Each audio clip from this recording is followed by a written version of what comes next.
अभय दुबे जी, दो चीजों का जवाब दीजिए। जो गौरव भाटिया ने पहली चीज उठाई कि अगर वाकई ऐसा ही था तो भले इनकम टैक्स का मामला, लेकिन सुप्रीम कोर्ट और हाई कोर्ट से क्यों झटका मिला था उस समय। दूसरी चीज ये कि क्या ऐसा तो नहीं है कि राजनीतिक रंजिश की बात कह के उसकी आड़ में आप लोग छुपना चाह रहे हैं। श्वेता जी, पहले समूचे देश को यह जानना चाहिए कि नेशनल हेराल्ड है क्या। बरतानिया हुकूमत के खिलाफ आजादी की लड़ाई का उद्घोष करने वाला यह अखबार, जिसकी बुनियाद 1938 में रखी गई थी। महात्मा गांधी, वल्लभ भाई पटेल, पंडित जवाहरलाल नेहरू जिसके प्रणेता थे, भारत छोड़ो आंदोलन ने न सिर्फ उसको प्रतिबंधित किया, लेकिन अंग्रेजों के अनुयायी जो भारतीय जनता पार्टी आज कर रही है, वो प्रताड़ना उस समय कांग्रेस के नेताओं के साथ इन्होंने की। और क्या था 90 करोड़ रुपए जो कांग्रेस ने लोन लिया। आपने दो तथ्य इसमें, आपकी जो प्रोमो बताया उसमें दो तथ्य आया, जिसका खुलासा मैं करूंगा। जो दो तथ्य आज तक ने 2015 में बताए थे, उसको आपने आज नहीं बताया। भारतीय जनता पार्टी की सरकार के लोग आरोप ये लगा रहे हैं कि वो 90 करोड़ रुपए कांग्रेस पार्टी ने लोन दिया। सुब्रमण्यम स्वामी गए इलेक्शन कमीशन ऑफ इंडिया, उन्होंने कहा कांग्रेस की सदस्यता समाप्त होती है। तो पूरी bench election commission of India की बैठी और उसने कहा कि नहीं, ये एक्ट 1952 का वैधानिक ने ये लोन दिया जा सकता है, उस मामले को समाप्त कर दिया। 2015 में खबर बताता है, जिसको मैं बता रहा हूं आपके सामने। ये गौरव सावंत की खबर कर रहे थे और वो कहते थे कि ईडी ने कोई एविडेंस नहीं पाया।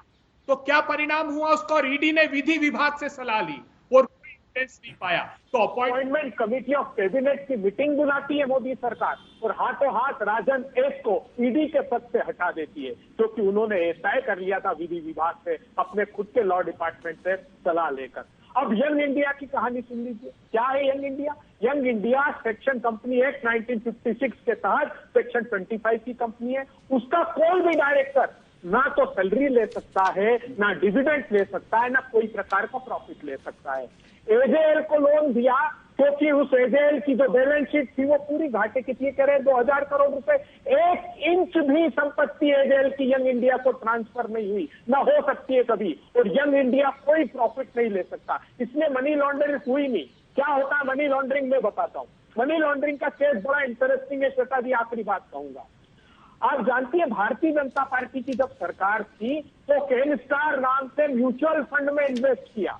इनकम टैक्स ने नोटिस दिया, इनको कहा कि ये कैपिटल गेन के दायरे में आती है। क्या षड्यंत्र किया इन्होंने जानती है? एक अखबार निकालते थे और कहा कि अखबार का जो नुकसान हुआ और ये जो प्रॉफिट हुआ ये कंपनसेट कर लीजिए। नहीं माना, इनकम टैक्स डिपार्टमेंट नहीं माना। सुनिए तो क्या किया इन लोगों ने। 2003 में फाइनेंस मिनिस्ट्री के माध्यम से कानून लेकर आए रिट्रोस्पेक्टिव इफेक्ट से। तो 1979 से उस कानून को लागू माना जाए और ये कह दिया कि राजनीतिक दल कैपिटल गेन ले सकते हैं, ये प्रावधान कर दिया। ये आरोप था। हमने वेंडेटा की पॉलिटिक्स नहीं की। हम सरकार में आए तो हमने प्रतिशोध की आग में नहीं जले। मैं चुनौती देता हूं, 1 इंच संपत्ति अगर एजेएल की ट्रांसफर हुई हो यंग इंडिया को तो वो बता दे। उल्टा एजेएल को प्रोटेक्शन नहीं है यंग इंडिया से, क्योंकि वो तो नॉन प्रॉफिट कंपनी है। जो ये बात कह रहे हैं, सर्वोच्च अदालत को बहुत झूठा कोट किया है। सर्वोच्च अदालत का निर्णय पढ़कर बता दें जिसमें उन्होंने कहा है कि प्रथम दृष्टिया इसमें आरोप सिद्ध होते हैं। हजारों करोड़ की पर प्रॉपर्टी बताई जाती है एजे की, नहीं है? मैं उत्तर दूंगा जरा। मैं बताता हूँ क्यों नहीं ट्रांसफर हो सकती। क्योंकि वो सारी की सारी सरकारी लीज की प्रॉपर्टियां हैं, आप जानती हैं, और उस पर प्रॉफिट नहीं है। तो ये बैलेंस शीट है उसकी। अगर ऐसा होता तो एजेएल को बैंक लोन देती और 90 करोड़ रुपए हम उन आजादी के दीवानों के परिवार के चुकाते, जो जिनके बच्चे तरस रहे थे वीआरएस के पैसे के लिए, उनके परिवारों को सैलरी नहीं मिल रही थी श्वेता जी। ये तो बड़ा व्यापक बिल हमने दिखाया। नरेंद्र मोदी जी की जेलों में वो लोहा मैदानी किया जो राहुल गांधी के फौलादी इरादों को चुनौती दे सके। अगर ये अपराध है आजादी के दीवानों की मदद करना, तो ये अपराध कांग्रेस पार्टी रोज करती रहेगी। आपने साहसों को रोक कर दिखाइएगा। तो इतनी बड़ी भ्रष्टता करते हैं, उस समय भी अंग्रेजों के अनुयायी थे, आज भी अंग्रेजों की तरह व्यवहार कर रहे हैं। और मुझे पूरा विश्वास है कि चाहे वो जांच संस्था हो, चाहे वो अदालत में हो, हमारे को निराधार मानेगी। अभय जी, इस पर गौरव भाटिया जी कुछ और सवाल आपके सामने रखना चाहते हैं, कुछ और तथ्य रखना चाहते हैं। गौरव भाटिया। श्वेता जी देखिए, आपने कहा ये इनकम टैक्स का मामला है ये इनकम टैक्स का नहीं, जो सर्वोच्च न्यायालय का मैंने आपको ऑर्डर बताया ना, ये आपराधिक मामला फौजदारी का, चीटिंग, सेक्शन 420। पहले ये लोग दिल्ली हाईकोर्ट गए और दिल्ली हाईकोर्ट में ये खानदानी चोर चाहते थे कि ये खत्म हो जाए प्रोसीजर। तो दिल्ली हाईकोर्ट ने क्या कहा मैं पढ़ दूंगा, अंग्रेजी में कहा और उसके बाद हिंदी में जो ट्रांसलेशन है, प्लीज बीच में मत बोले, शांत करा लीजिए। अरे नीरव भाई, मेहुल भाई, विजय भाई, ऋषि अग्रवाल, सबका बारी बारी हाथ रखा, तुमने का एक प्रमाण नहीं दे सकते। 2015 में शिकायत की पीएमओ में नहीं की, आपने सीबीआई ने विजय माल्या का लुकआउट नोटिस रिवोक किया कि नहीं किया? उस रिवोक करने के दौरान 36 सुटकेस लेकर हिंदुस्तान, ये गलत है, तरीका गलत है श्वेता जी। मैं अपनी बारी दुबे जी थोड़ा भटकाए ना हम चर्चा को। अभी देखिए ईडी के समन की बात हो रही है, मामला अभी कांग्रेस के सोनिया गांधी, राहुल गांधी पर है और उस पर जवाब। मगर ये जी नहीं श्वेता जी, अमर्यादित भाषा कम से कम इनको नहीं, देखिए अमर्यादित तो चौकीदार को चोर कहने से लेकर यहाँ खानदानी चोर तक कहां तक राजनीति की मर्यादा कौन रोक पाता है।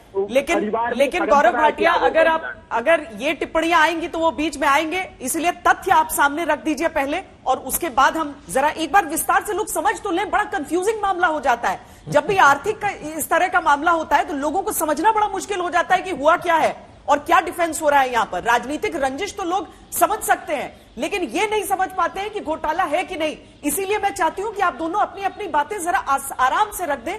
गौरव भाटिया पहले आप करिए, क्योंकि आम आदमी पार्टी के पास भी कुछ सवाल हैं जो वो सरकार से पूछना चाहेगी। अभी गौरव जी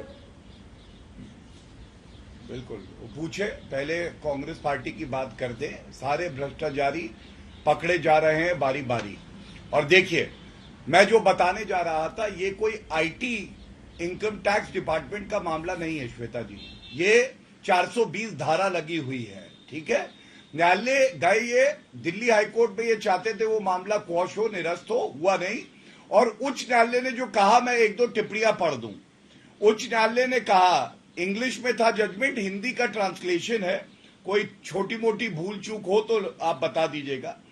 प्रतिवादी शिकायतकर्ता के अनुसार याचिकाकर्ताओं के तौर तरीकों से स्पष्ट रूप से आपराधिक मंशा की बू आती है और उन्होंने कहा कि हम इसको निरस्त नहीं करेंगे। और इसके बाद सर्वोच्च न्यायालय ने भी यही बात कह दी। अब आप मुझे ये बताइए, कौन चोर होगा जो पकड़ा जाएगा? श्वेता जी तो खुद ही कहेगा कि मैं चोर हूं, और यहां पे तो खानदानी चोर बैठे हैं। मैंने बताया एक परिवार के 3 सदस्य बेल पे हैं। मेरे कुछ सवाल ये भी है, अबे दुबे या राहुल गांधी बता दें, इनका ये मामला सर्वोच्च न्यायालय बीच में नहीं बोले। को भगा दिया, प्लीज क्या बात करते हैं आप?